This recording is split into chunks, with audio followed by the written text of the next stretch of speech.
আসসালামু আলাইকুম। আমার আপুরা যেখানে আছেন, আশা করি সবাই ভালো আছেন। ভালো আছি ইনশাল্লাহ।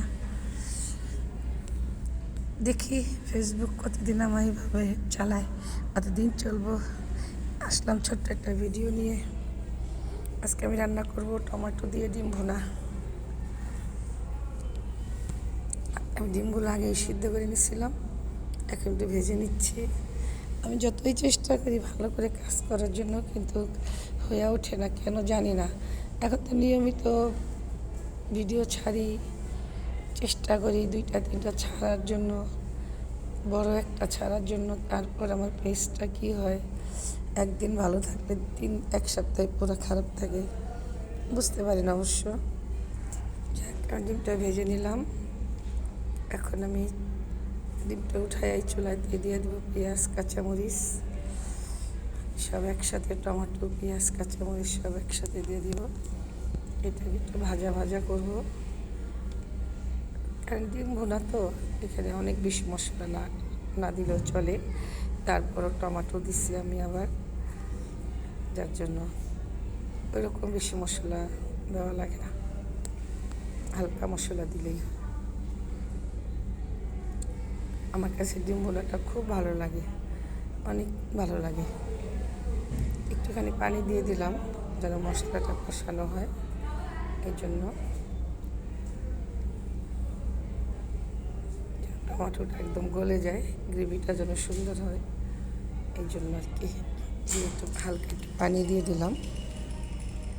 এখন মশলাটা একটু কষাবো সুন্দর করে, কষায় ডিমটা দিয়ে দিব।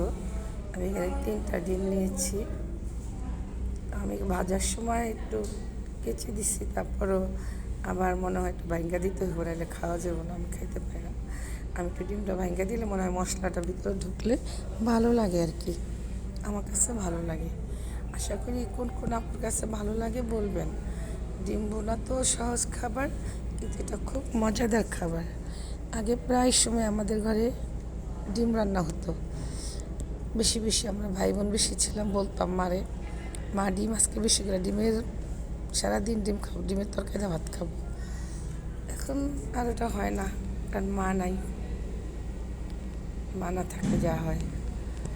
দেখেন দেখতে দেখতে আমার একটু ডিমটা ভেঙে দিচ্ছি, কিন্তু যেন ভিতরে মশলাটা ঢুকে, লবণটা ঢুকে, এই জন্য একটু হালকা একটু জিরার গুঁড়া দিয়ে দিলাম।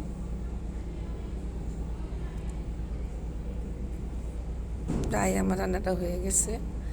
আমার যে আপনারা আমার রান্না ভিডিও দেখেন, আমার চ্যানেলটাকে সাবস্ক্রাইব করবেন, লাইক দিবেন, কমেন্ট করবেন, আর আমার ভিডিওটা দেখবেন। ভালো লাগলে বলবেন, কমেন্টের মাধ্যমে বলবেন। আমার রান্নাটা প্রায় শেষ, এখন খাওয়ার পালা। আজকে পর্যন্ত কি শেষ। আসসালামু আলাইকুম, আল্লাহ হাফেজ, সবাই ভালো থাকবেন।